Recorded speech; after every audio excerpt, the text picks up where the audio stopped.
Hello friends, welcome to my channel united tutorial. चलिए शुरू करते हैं आज का हमारा ट्यूटोरियल। कार्बन कंपाउंड्स, यह चैप्टर हमारा चालू है। इस ट्यूटोरियल में हम फंक्शनल ग्रुप्स और होमोलोगस सीरीज इसके बारे में जानकारी लेने वाले हैं। तो चलिए आगे बढ़ते हैं। Functional groups in carbon compounds. अभी फंक्शनल ग्रुप मतलब क्या? फंक्शनल ग्रुप मतलब क्रियात्मक गट। फंक्शनल ग्रुप को क्रियात्मक गट कहा जाता है। अब तक हमने क्या क्या देखा? हमने जो भी कंपाउंड्स देखे वो सारे कार्बन और हाइड्रोजन से बने हुए थे। सारे के सारे कंपाउंड किससे बने हुए थे? हाइड्रोजन और कार्बन से। कार्बन की टेट्रावैलेंसी कौन फुलफिल कर रहा था अब तक? हाइड्रोजन। जो भी हमने अब तक कंपाउंड देखे। लेकिन ऐसा भी हो सकता है कि हाइड्रोजन की जगह कोई और एलिमेंट का एटम क्या कर सकता है? कार्बन की टेट्रावैलेंसी फुलफिल कर सकता है। मतलब जैसे हेलोजन, ऑक्सीजन, नाइट्रोजन, सल्फर, ये जो एलिमेंट है ये भी क्या कर सकते हैं? कार्बन के साथ बॉन्ड बना सकते हैं और कार्बन की टेट्रावैलेंसी फुलफिल कर सकते हैं। मतलब हाइड्रोजन की जगह दूसरा कोई भी एटम आ सकता है। और जो भी एटम हाइड्रोजन की जगह आएगा और कार्बन की टेट्रावैलेंसी फुलफिल करेगा, हम क्या बोलेंगे उसे हम बोलेंगे हेटेरो एटम। क्या बोलेंगे उसे? Hetero atom. ये जो भी एटम होगा वो क्या करेगा? हाइड्रोजन को सब्स्टिट्यूट करेगा। सब्स्टिट्यूट मतलब हाइड्रोजन की जगह आ जाएगा। हम क्या करेंगे? हाइड्रोजन को निकाल देंगे और उसकी जगह पे कोई दूसरा एटम डालेंगे। वो एटम क्या होगा? Hetero atom. हेटेरो एटम मतलब विषम अणु। विषम अणु क्यों कहा जाता है उसे? क्योंकि वो हाइड्रोकार्बन का पार्ट होते हुए भी लेकिन वो हाइड्रोजन भी नहीं है और कार्बन भी नहीं है, इसलिए उसे विषम अणु यानी हेटेरो एटम कहा जाता है। हेटेरो एटम क्या होता है? ऐसा कोई एटम जो हाइड्रोजन की जगह आता है और कार्बन की टेट्रावैलेंसी फुलफिल करता है। अभी ये जो हेटेरो एटम है वो अकेला भी हो सकता है या फिर ग्रुप में भी हो सकता है। मतलब हम क्या बोलेंगे? वो ग्रुप्स ऑफ एटम्स भी हो सकता है। एक एटम हो सकता है सिंगल या फिर ग्रुप में भी हो सकता है जो कि कार्बन की टेट्रावैलेंसी फुलफिल करेगा हाइड्रोजन की जगह। अब फंक्शनल ग्रुप की हम डेफिनेशन देखेंगे। तो फंक्शनल ग्रुप क्या होता है? The compound acquires specific chemical properties due to these heteroatoms or the groups of atoms that contain heteroatoms, irrespective of the length and nature of the carbon chain in that compound. Therefore, these heteroatoms or the groups of atoms containing heteroatoms are called functional groups. यहाँ पे definition दी गई है functional group की। आपको आसान language में बताता हूँ। अभी हमने जो हेटेरोएटम के बारे में देखा, हेटेरोएटम मतलब ऐसे एटम या फिर ग्रुप ऑफ एटम्स जो क्या करते हैं? हाइड्रोजन की जगह आते हैं और कार्बन की टेट्रावैलेंसी फुलफिल करते हैं। ये जो हेटेरोएटम्स होते हैं या फिर ग्रुप ऑफ हेटेरोएटम्स कह सकते हैं हम, या फिर ग्रुप ऑफ एटम्स जिनमें हेटेरोएटम हो, ऐसा जो ग्रुप होता है या फिर सिंगल हेटेरोएटम होता है, वो जब हाइड्रोजन की जगह आते हैं और कार्बन की टेट्रावैलेंसी फुलफिल करते हैं, तब उस कंपाउंड की केमिकल प्रॉपर्टीज बदल जाती है। कुछ नई केमिकल प्रॉपर्टीज उस कंपाउंड को प्राप्त होती है। कुछ स्पेसिफिक केमिकल प्रॉपर्टीज क्या होती है? वो कंपाउंड एक्वायर करता है, उसको नई केमिकल प्रॉपर्टीज मिल जाती है। इसलिए हम उस हेटेरोएटम को या फिर उस ग्रुप ऑफ एटम को जिनमें हेटेरोएटम हो, उसे हम क्या बोलते हैं? फंक्शनल ग्रुप, क्रियात्मक गट। ऐसा क्यों बोलते हैं? क्योंकि नया फंक्शन आ जाता है उसमें, ऐसा हम बोल सकते हैं। वो जो कंपाउंड है उसमें एक नया फंक्शन आ जाता है, ऐसा हम बोल सकते हैं समझने के लिए हमें। तो फंक्शनल ग्रुप मतलब क्या होता है?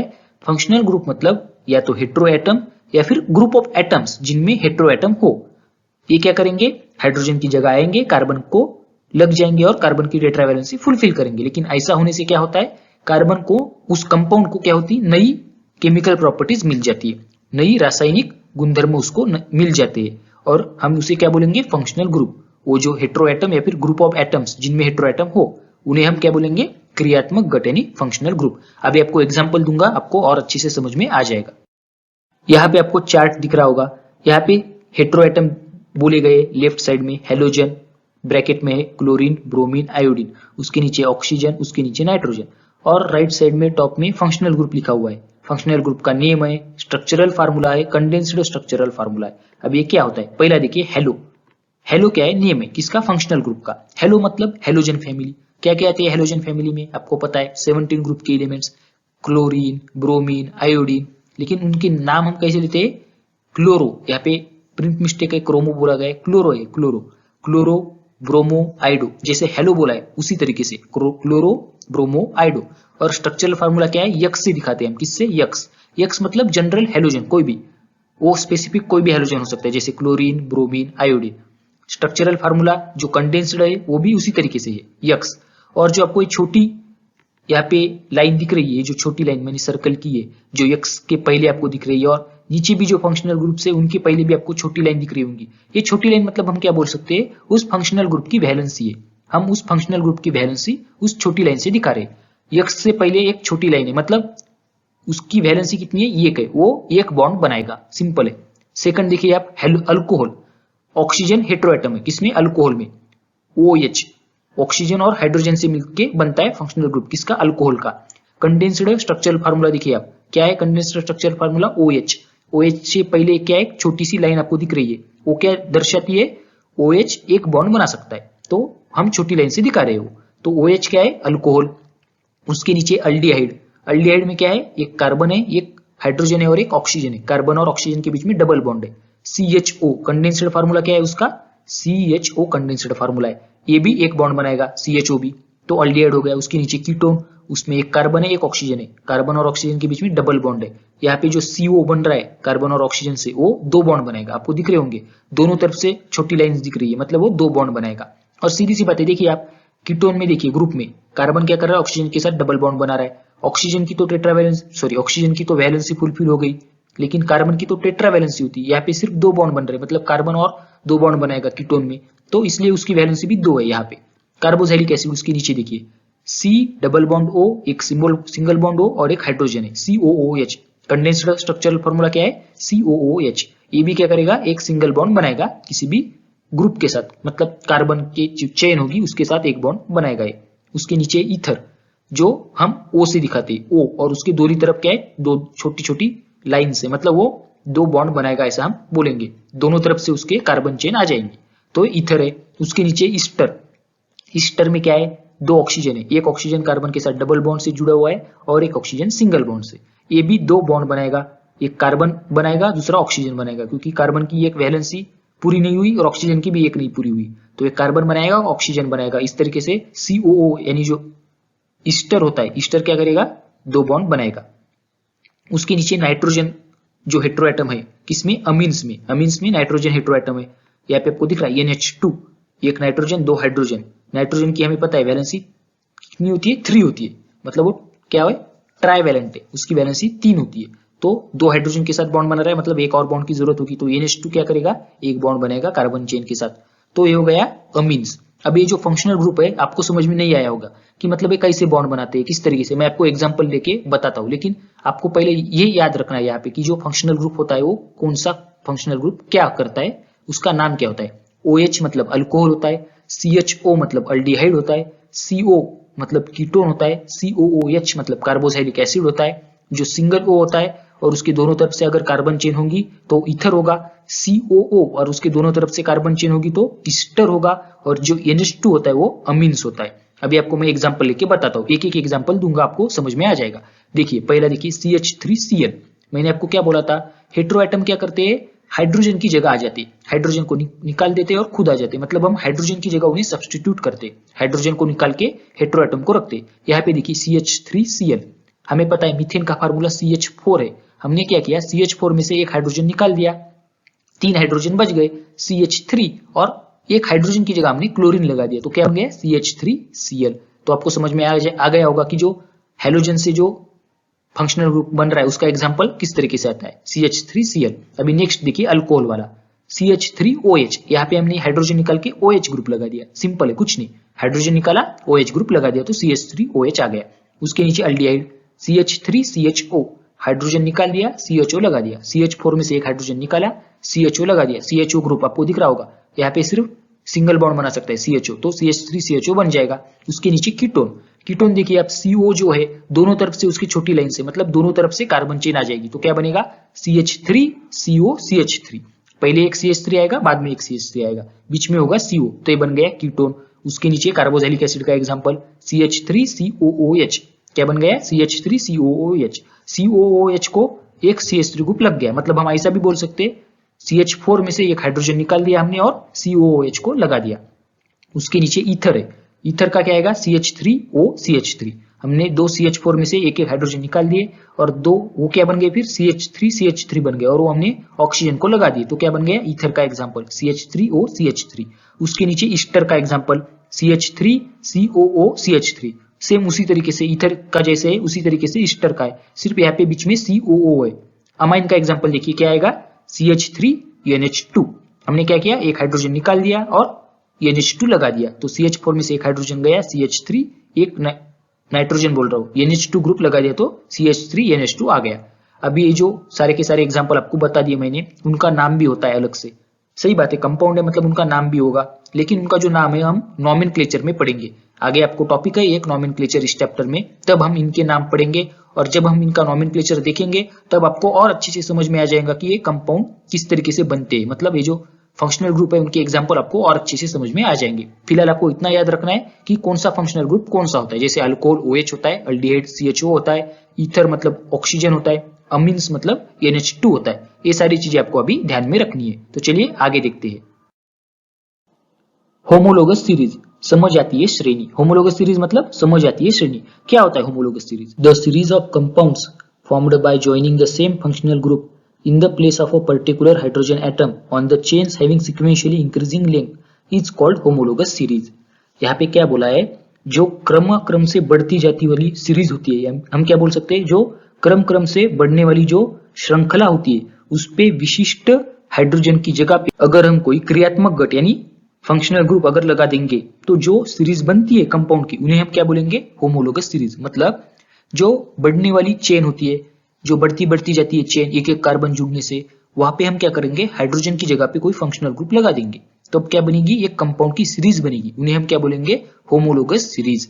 मैंने आपको बताया था, हमने देखा था अल्केन, अल्किन और अल्काइन जब हमने देखा था तब मैंने आपको बताया था कि अल्केन की होमोलोगस सीरीज होती है, अल्किन की होमोलोगस सीरीज होती है और अल्काइन की होमोलोगस सीरीज होती है। अभी उनकी होमोलोगस सीरीज कैसे होती है, वहां पे तो हम कोई फंक्शनल ग्रुप नहीं लगाते, लेकिन फिर भी हम उन्हें होमोलोगस सीरीज कह सकते हैं। अगर हम वहां पे हाइड्रोजन की जगह पे कोई फंक्शनल ग्रुप लगा देंगे तो उस फंक्शनल ग्रुप की होमोलोगस सीरीज बन जाएगी, ऐसा हम कह सकते हैं। CH3OH, CH3CH2OH, CH3CH2CH2OH, CH3CH2CH2CH2OH which contain alcohol as the functional group। अब यहाँ पे आपको एक एग्जांपल दिया है जो कि किसका है, होमोलोगस सीरीज का। ये अल्कोहल ग्रुप की होमोलोगस सीरीज है। कौन सा फंक्शनल ग्रुप है यहाँ पे, अल्कोहल OH। अभी हमने देखा OH मतलब अल्कोहल। देखिए आप पहला देखिए, उसमें क्या है, CH3OH।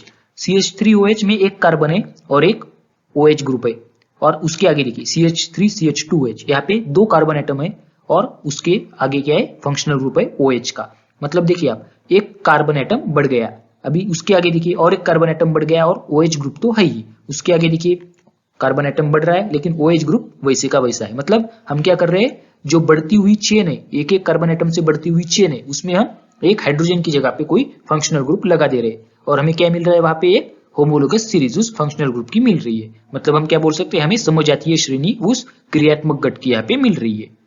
There are different homologous series in accordance with the functional group. For example, homologous series of alcohols, homologous series of carbohydric acids, homologous series of aldehydes ETC। जितने फंक्शनल ग्रुप उतनी ही होमोलोगस सीरीज बन सकती है, ऐसा हम कह सकते हैं। जैसे अल्कोहल की हो गई, कार्बोहाइड्रिक एसिड्स की हो गई, अल्डिहाइड्स की हो गई, इन सारों की होमोलोगस सीरीज बन सकती है। ईथर की बन सकती है, अमाइंस की बन सकती है, सारे फंक्शनल ग्रुप की होमोलोगस सीरीज बन सकती है। यहाँ पे आपको दिख रहा होगा क्या है, यहाँ पे homologous series of alkanes, alkanes की होमोलोगस सीरीज है। आपको नेम दिख रहे होंगे, methane, ethane, propane, butane, pentane, hexane.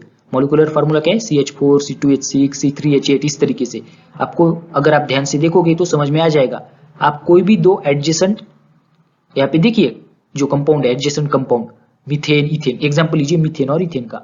Methane और इथेन क्या है, दो एडजेसेंट कंपाउंड है। एडजेसेंट मतलब हम क्या बोल सकते हैं, संलग्न, एक दूसरे के बाजू वाले, एकदम जो चिपक के एक दूसरे को, ऐसे। मीथेन और इथेन एक दूसरे के बाजू में क्या है, संलग्न है, एडजेसेंट है। इन दोनों में क्या डिफरेंस है, इन दोनों में फार्मूला डिफरेंस है, सीधी सी बात है। CH4 है, यहाँ पे C2H6 है। फर्क कहाँ पे आ रहा है, यहाँ पे एक कार्बन बढ़ रहा है। देखिए मीथेन में एक ही कार्बन है, इथेन में दो कार्बन है। मीथेन में हाइड्रोजन 4 है लेकिन इथेन में 6 है, मतलब दो हाइड्रोजन बढ़ गए और एक कार्बन बढ़ गया। इसका मतलब नंबर ऑफ CH2 यूनिट्स जो है कितने से बढ़ रहे हैं, 1 से बढ़ रहे हैं। देखिए यहाँ पे जो नंबर ऑफ CH2 यूनिट्स है वो 1 से बढ़ रहे हैं। कार्बन एटम तो 1 से बढ़ ही रहा है। देखिए आप, जैसे आप ऊपर से नीचे जाओगे एक एक कार्बन एटम बढ़ता जाएगा, पहले में 1, दूसरे में 2, तीसरे में 3, इस तरीके से बढ़ता जाएगा, और हाइड्रोजन 2-2 से बढ़ते जाएंगे। तो एक CH2 यूनिट हर एक क्या हो रहा है, बढ़ता जा रहा है आगे आगे, जैसे हम चेन बढ़ाते जाएंगे। अल्किन का जनरल फार्मूला क्या है, आपको तो पता ही है। क्या है अल्किन का जनरल फार्मूला, CnH2n+2। ये अल्किन का जनरल फार्मूला है, CnH2n+2। n की जगह आप कार्बन के एटम्स रखोगे तो हाइड्रोजन के एटम कितने मिलेंगे आपको, 2n+2। एग्जांपल देखिए रख के देखिए आप एग्जांपल कोई भी, मैं n की जगह 3 रखूंगा तो C3 बन जाएगा। हाइड्रोजन कितने बन जाएंगे, 2n+2, 2 into 3+2, 2 into 3 6 plus 2 8, C3H8 यानी प्रोपेन मिल रहा है मुझको। जो थर्ड क्या है, कंपाउंड है होमोलोगस सीरीज का अल्केन की, कौन सा है, प्रोपेन, हमें मिल जाएगा। उस तरीके से ये जनरल फार्मूला है, हम सारे अल्केन को इस जनरल फार्मूले से डिनोट कर सकते हैं। यहाँ पे अगर आप देखोगे तो जो दो एडजेसेंट कंपाउंड्स है, दो एडजेसेंट मॉलिक्यूल्स है, ऐसा हम बोल सकते हैं, जो एडजेसेंट मॉलिक्यूल्स है उनमें कितना का फर्क आ रहा है, ये कार्बन एटम और दो हाइड्रोजन एटम का, उन्हें मिथाइलिन ग्रुप कह सकते हैं। क्या बोलेंगे आप, मिथाइलिन यूनिट या फिर मिथाइलिन ग्रुप। देखिए एक CH2 का डिफरेंस आ रहा है हर दो एडजेसेंट मॉलिक्यूल्स में, मिथाइलिन यूनिट जिसका मास होता है 14U। अभी U क्या है मैंने आपको बताया था, जब मैंने आपको एटॉमिक मास के बारे में बताया था, U क्या है, उसका यूनिट है एटॉमिक मास का। अभी 14 कैसे आया, कितना डिफरेंस आ रहा है CH2 का, तो कार्बन का कितना होता है मास, 12 होता है 12, और हाइड्रोजन का कितना होता है 1 होता है, लेकिन यहाँ पे दो हाइड्रोजन है इसलिए 2 बन जाएगा, तो 12 + 2 कितना बन जाएगा 14। तो इस तरीके से 14 का डिफरेंस आ जाएगा हर दो एडजेसेंट मॉलिक्यूल्स में, जो कि होमोलोगस सीरीज में है अल्केन्स के। आपको समझ में आ गया होगा। कोई भी आप दो एडजेसेंट लीजिए, कोई भी लीजिए, ब्यूटेन और पेंटेन लीजिए, ब्यूटेन में C4 है, पेंटेन में C5 है, मतलब एक कार्बन एटम का डिफरेंस है। ब्यूटेन में हाइड्रोजन 10 है, पेंटेन में हाइड्रोजन 12 है, मतलब दो हाइड्रोजन एटम का डिफरेंस है, मतलब CH2, एक कार्बन एटम दो हाइड्रोजन एटम यानी मिथाइलिन यूनिट। इनका डिफरेंस आ रहा है दो एडजेसेंट मॉलिक्यूल्स में जो होमोलोगस सीरीज में हमें मिलते हैं, या फिर हम बोल सकते हैं दो एडजेसेंट कंपाउंड्स जो होमोलोगस सीरीज में हमें मिल रहे हैं। और कितने का डिफरेंस है, मास का 14 यूनिट मास का डिफरेंस आ रहा है। अगर आप बॉइलिंग पॉइंट देखोगे एकदम राइट मोस्ट आपको दिख रहा होगा, राइट मोस्ट जो कॉलम है बॉइलिंग पॉइंट का, बॉइलिंग पॉइंट में भी आपको चेंजेस दिख रहे होंगे। बॉइलिंग पॉइंट क्या हो रहा है, जैसे जैसे कार्बन एटम की संख्या बढ़ती जा रही है, बॉइलिंग पॉइंट भी बढ़ता जा रहा है। आप देखिए मीथेन का है -162 डिग्री सेल्सियस, इथेन का बढ़ गया -88.5 डिग्री सेल्सियस बन गया, प्रोपेन का और बढ़ गया -42 डिग्री सेल्सियस बन गया, ब्यूटेन का और बढ़ गया 0 डिग्री सेल्सियस बन गया, पेंटेन का और बढ़ गया 36 हो गया, हेक्सेन का 69 हो गया। इसका मतलब जैसे जैसे कार्बन की जो संख्या बढ़ रही है इस चेन में, वैसे वैसे ही बॉइलिंग पॉइंट भी बढ़ रहा है। तो ये क्या हो गया, अल्केन का homologous series, homologous series of alcohols. अभी हम अल्कोहल की होमोलोगस सीरीज देखेंगे। देखिए पहला है मिथेनॉल। अभी आपको मैंने बोला था कि जो नाम होता है इनका फंक्शनल ग्रुप का जो नाम है मैं आपको नॉमेनक्लेचर में पढ़ाऊंगा। CH4O उसको हम CH3OH से दिखा सकते हैं, CH3OH। मैंने आपको एग्जांपल दिखाया था जब मैंने आपको फंक्शनल ग्रुप के बारे में बोला, तो CH3OH यही एग्जांपल दिया था, उसका नाम है मिथेनॉल। नाम किस तरीके से आता है मैं आपको नॉमेनक्लेचर में पढ़ाऊंगा। यहाँ पे भी वही है, दो एडजेसेंट कोई भी लीजिए आप, दो एडजेसेंट अगर आप लोगे यहाँ पे मॉलिक्यूल्स या फिर कंपाउंड्स, तो क्या होगा, एक कार्बन एटम और दो हाइड्रोजन एटम का डिफरेंस आपको मिलेगा। वो क्या है हमारा मिथाइलिन यूनिट, और जिसका मास है 14। तो बस यहाँ पे वही है, दो एडजेसेंट अगर आप कोई भी देखोगे तो आपको CH2 का डिफरेंस मिल जाएगा। और बॉइलिंग पॉइंट देखिए आप, यहाँ पे भी बॉइलिंग पॉइंट क्या है, इंक्रीजिंग ऑर्डर में, जैसे कार्बन की संख्या बढ़ रही है वैसे ही बॉइलिंग पॉइंट भी बढ़ रहा है। तो ये हो गया होमोलोगस सीरीज ऑफ अल्कोहल्स। अभी यहाँ पे देखिए अल्किन की होमोलोगस सीरीज दी गई है। अभी अल्किन का क्या है, C2H4 इथीन, प्रोपीन क्या है C3H6, मतलब जनरल फार्मूला आपको बता दिया था मैंने आपको पहले, क्या आता है जनरल फार्मूला, CnH2n। कार्बन की अगर n होंगे एटम तो हाइड्रोजन के 2n होंगे। आप रख के देखिए आपको मिल जाएगा। तो यहाँ पे भी वही है, अगर कोई भी दो एडजेसेंट अगर आप कंपाउंड में देखोगे तो आपको क्या मिल जाएगा, CH2 मिथाइलिन यूनिट का डिफरेंस मिल जाएगा, और एटॉमिक मास कितना 14 का डिफरेंस मिल जाएगा। यहाँ पे भी बॉइलिंग पॉइंट क्या है, इंक्रीजिंग ऑर्डर में, जैसे जैसे कार्बन की संख्या बढ़ रही है वैसे वैसे बॉइलिंग पॉइंट भी बढ़ता जा रहा है। इथेन में 2 कार्बन है तो बॉइलिंग पॉइंट -102 है, प्रोपीन में 3 कार्बन है तो बॉइलिंग पॉइंट -48 है, मतलब बॉइलिंग पॉइंट बढ़ रहा है। तो आपको एक समझ में आ गया होगा कि होमोलोगस सीरीज किस तरीके से होती है।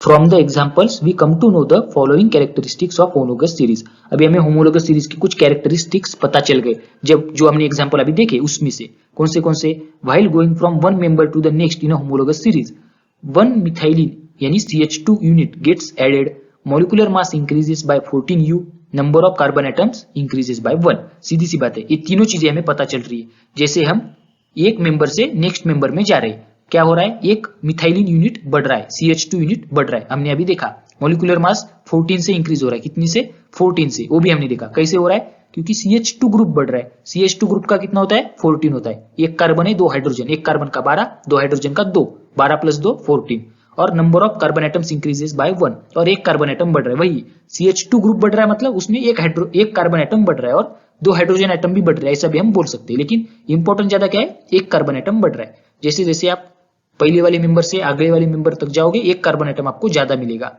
और CH2 जो यूनिट है वो भी बढ़ेगा, और जो उसका एटॉमिक मास है, मॉलिक्यूलर मास वो भी 14 से बढ़ेगा, मॉलिक्यूलर मास, एटॉमिक मास नहीं, क्योंकि यहाँ पे मॉलिक्यूल है। तो ये पहला कैरेक्टरिस्टिक हो गया। Chemical properties of members of homologous series show similarity. दूसरा क्या है कैरेक्टरिस्टिक, कि जो केमिकल प्रॉपर्टीज होती है उन होमोलोगस सीरीज वाले मेंबर्स की, वो क्या होती है, सिमिलर होती है, मतलब वो सिमिलैरिटी दिखाती है केमिकल प्रॉपर्टीज में, मतलब उनकी केमिकल प्रॉपर्टीज सेम होती है। हमने अभी देखा था फंक्शनल ग्रुप की डेफिनेशन देखते समय, फंक्शनल ग्रुप मतलब ऐसा ग्रुप होता है जिसमें हेटेरो एटम हो सकते हैं, वो जब लग जाते हैं कार्बन चेन में तो स्पेशल केमिकल प्रॉपर्टीज उस कार्बन चेन को, उस कार्बन कंपाउंड को मिल जाती है, और इसलिए हम उन्हें फंक्शनल ग्रुप कहते हैं। होमोलोगस सीरीज उसी तरीके से, फंक्शनल ग्रुप वही है, बस कार्बन की चेन बढ़ती जा रही है, और कार्बन की चेन चाहे कितनी भी बड़ी हो, उसका स्ट्रक्चर किस तरीके से भी हो, मतलब ब्रांचड हो या स्ट्रेट हो, वो जो फंक्शनल ग्रुप है उसी की वजह से उसको प्रॉपर्टी मिलने वाली है। तो एक ही फंक्शनल ग्रुप है तो उनकी केमिकल प्रॉपर्टी भी क्या रहेगी, सिमिलर रहेगी। इसलिए यहाँ पे क्या बोला है, chemical properties of members of homologous series show similarity. All the members of a homologous series can be represented by the same general molecular formula।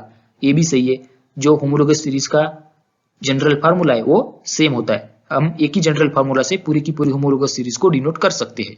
जैसे हमने अल्केन, अल्कीन और अल्काइन का जनरल फार्मूला देखा, मैंने आपको एक किसी ट्यूटोरियल में इनके तीनों के जनरल फार्मूला बता दिए।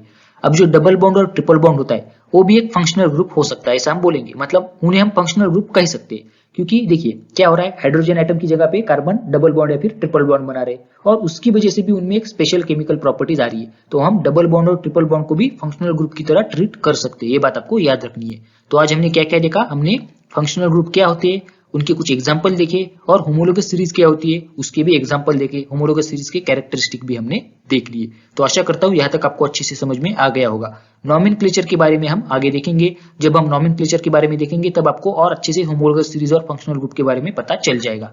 तो यहाँ पे हम रुकते हैं। अगर आपको ये वीडियो अच्छा लगा तो वीडियो को लाइक कीजिए, आपके दोस्तों के साथ शेयर कीजिए, और चैनल को सब्सक्राइब करना मत भूलिए। चैनल को सब्सक्राइब करने के बाद नोटिफिकेशन बिल को ऑन कीजिए ताकि आपको टाइम पे नोटिफिकेशन मिलता रहे। अब हम मिलेंगे नेक्स्ट ट्यूटोरियल में, तब तक के लिए tata, bye bye, take care.